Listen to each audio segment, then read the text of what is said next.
Ano yung pag-aaring mamanahin natin? Ito na po. Ayon sa ikalawang sulat ni Apostol Pedro, Kapitulo 3, talatang 13 hanggang 15, kapatid, ito po yung pag-aaring mamanahin natin na kung ikukumpara itong tahanan na kasalukuyan natin, walang-wala na po. Dahil patungo na nga sa kawalan itong sanglibutan na ito ng pinag-aarian pa ng Diablo. Ito po. Ngunit ayon sa kanyang pangako, ito na yung pangako, ay naghihintay tayo ng bagong langit at ng bagong lupa na tinatahanan ng katwiran. Kaya nga mga minamahal, yamang kayo nagsisipaghintay ng mga bagay na ito, ay pagsikapan ninyong masumpungan kayo sa kapayapaan na walang dungis at walang kapintasan sa paningin niya. At inyong ariin na ang pagpapahinuod ng ating Panginoon ay pagliligtas. Nagaya rin naman ni Pablo, na ating minamahal na kapatid, na ayon sa karunungang ibinigay sa kanya ay sinulatan kayo. Ano kapatid yung ika nga po pag-ari na pangako ng Panginoon, ipamamana niya sa atin? Bagong langit at bagong lupa. At sa paghihintay natin yan, kailangan masumpungan tayong walang bahid dungis. Huwag nang gumagawa ng kasalanan. Huwag nang gumagawa yung hindi ayon sa Panginoon. Nagaya nga po ng sinabi at takda, ang pagpapahinuhod. Ariin natin ang pagpapahinuhod. Kumbaga, napakaraming masasilimot ng pangyayari sa ating buhay. Ariin mong pagpapahinuhod yan dahilan sa kaligtasan. Nagaya na po Pablo sa kanyang pangangaral hanggang sa siya'y masakto lang sa mga hukuman o mga hukum. Tunay na yan. Hinari niya ang pagpapahinuhod alang-alang sa pagliligtas. Yan kapatid, itong katapat natin, tayo'y sinasaway sa pangunawa at pagpapaliwanag sa talatang binasa ko na sabi nga, ayon sa pangako, tayo naghihintay ng bagong langit at ng bagong lupa na tinatahanan ng katwiran. Sa kanila, yung bagong langit, bagong lupa, hindi raw po literal o physical. Hindi lang daw ang kahulugan niya, hindi po literal o physical. Kundi simbol, parabulo, simboliko, okay? Sige nga. Ipaunawa nga mo maigi. Yung daw bagong langit, mga kapatid, mga tao para sa langit. Yung bagong lupa, mga tao para sa lupa. Sino yung, sabi niya, naghihintay tayo. Sino yung tayo? Di ba mga tao yun? Anong hihintayin mo na pangako? Mga tao rin? Hindi ganun. Di ba? Ulitin ko. Ngunit ayon sa kanyang pangako, ay naghihintay tayo ng bagong langit at ng bagong lupa na tinatahanan ng katwiran. Kaya nga mga minamahal, yamang kayo'y nagsisipaghintay. Hinihintay natin, tao rin. Ito hindi ko alam kung anong aral nito. Bagong langit daw mga tao sa langit. Bakit? Yung mga para sa langit sa kanila, sila ang mamumuno. Dami naman mamumuno. Nag-iisa katatasan ng pamumunuan nila. Yung mga kapatid. Nakakatakot tong pananampalatayang ito. Bakit? Sa katapus-tapusan. Sa katapus-tapusan. Dito sa ibabaw ng lupa, pag ipinaglingkod mo yung sarili, meron yung takda na dumating ka sa gulang ng pagre-retiro. Di ba? Dumating ka sa gulang ng pagre-retiro o yung serbisyo mong taon na ayon na rin sa pagre-retiro. Kukuyakoy ka na, may mga benepisyo. Di ba? Isa kanila raw, kapatid, yung mga taong nasa lupa, ay magbubungkal pa rin ng bukid, magtatanim. Yung mga sa dalampasigan, maghuhuli ng isda. Diyos ko naman, wala nang kapahingahan, puro pagpapagal yung gusto nila. Eh masarap na kung nasa langit ka eh. Di ba? At naguhulog ka lang ng batas sa mga tao rito. Diyos ko, wala nang kapaguran, kapatid. Gugustuhin ko yan. Panuntunan nila, aral. Naku po, Diyos, huwag na. Mamamatay kang dila. Kahit hindi na malakas yung katawan mo, tatrabaho ka pa rin. Walang kapahingahan. Kahit kita niyo yung maaral nila. Na sinisiksik pa pinupulaan tayo. Kaya nga nung sinabi ko, sino itong naghihintay na tayo? Ayun sinabi na putol, naghihintay tayo. Kasama siya. Ngayon hintay mo, tao pa rin. Hindi yung pangako. Diyos ko naman. Ibasahin mo sa Apokalipsis. Ha? Bumababang galing sa langit ang mga bagong langit at mga bagong lupa. Galing sa langit. Sana mga tao galing dito sa ibabaw ng lupa. Ha? Iba eh, di ba? Saan ba ang tao? Walang tao sa langit, maliban sa ating Panginoon Kristo na naging tao, napapunta sa langit. Wala pang tao sa langit. E yun yung bababa, galing sa langit. E mga tao narito sa ibabaw na lupa. Baliktad, di ba? Bababa eh. Disit sana, sasabihin sana, aakyat yung bagong langit, bagong lupa. Para na sa magkagayit, tao yun, di ba? Oo. Kaya, I want yung mga aral na yan, kapatid. Di ba? Kaya nga't kapatid, dito ka pa mananaha, ipolluted na, hindi mo na maaari inumin yung tubig ng kapatid, ilog na tabang. Wala na. Polluted na.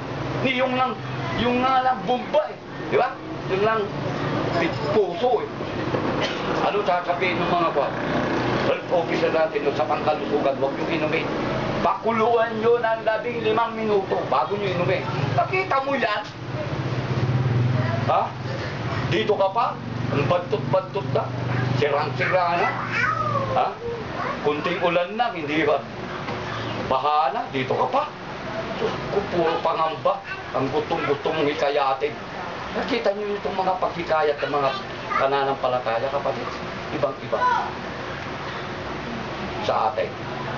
Kaya nga't kapatid, habang hinihintay natin, sana'y masumpungan tayo. At ito na po, ang kahuli-hulihang talata na makakamtan ng bawat sa atin.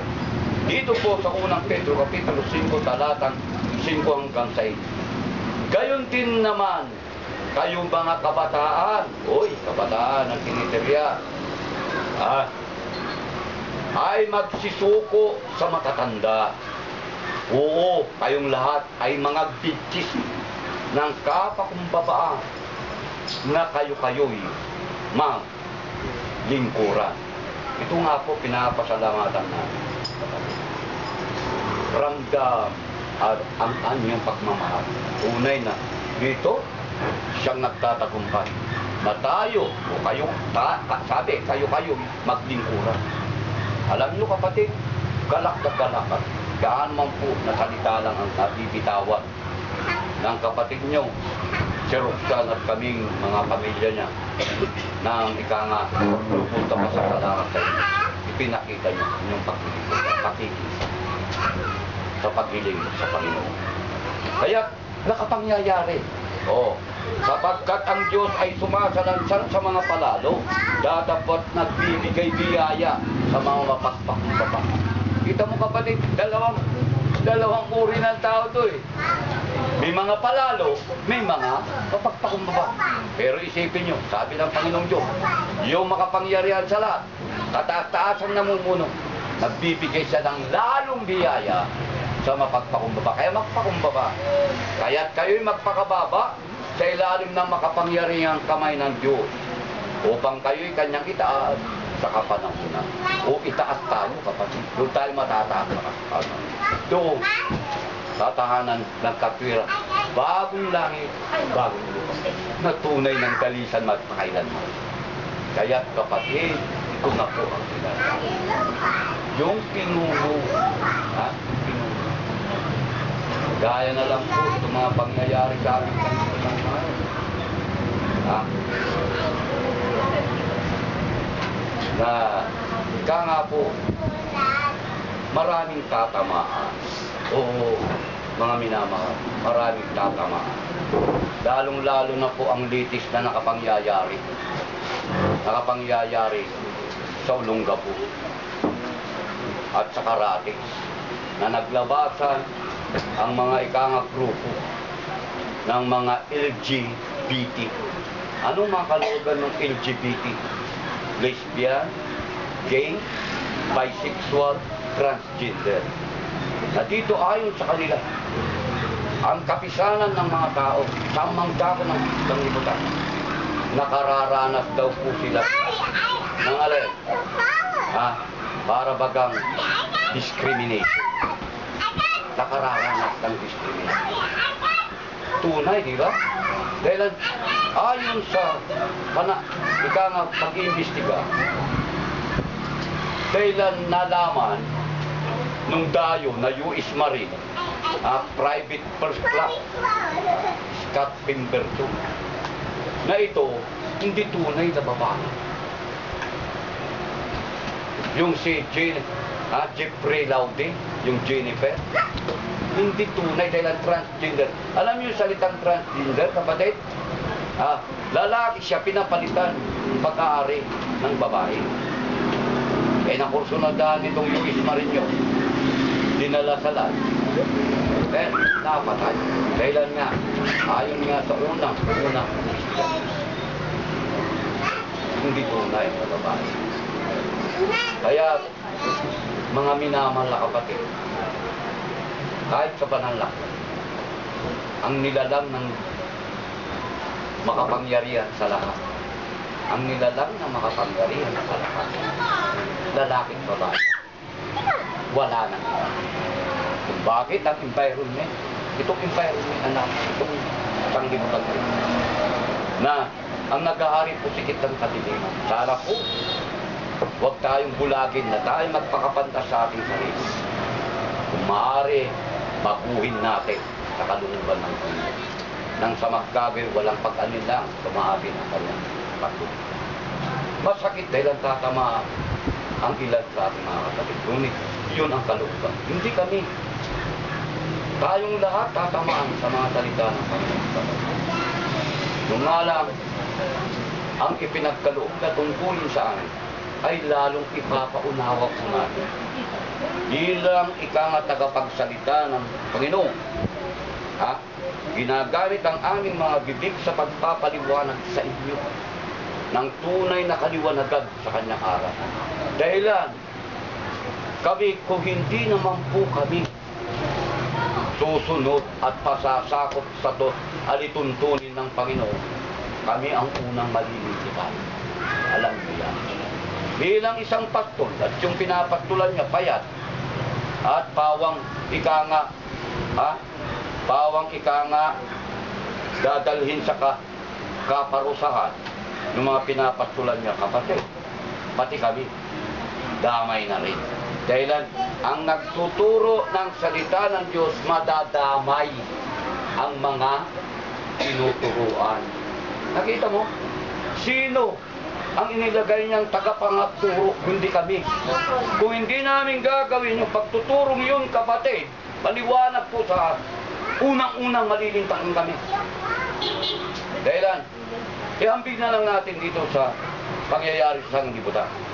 Pinagkatiwalaan ka nung amo mo na magiging pastol ka ng kanyang kawa. Mapakambing, mapabaka, mapakalabaw. Ngayon, ikaw ang tinalagang pastol. Darating yung may-ari, titignan niya yung mga pinapastulan mo po, pawang payat, halos mamamatay. Yung bang mga pastol niya, pagagalitan niya, parurusan niya, ikaw, na pinagkatiwala ang ilok-lok, kapatid. Kaya hanggat mga minaman na kapatid, sabi ko nga po, sana maunawaan niyo ang aming katungkulan. Masakit na bitawan po namin yan.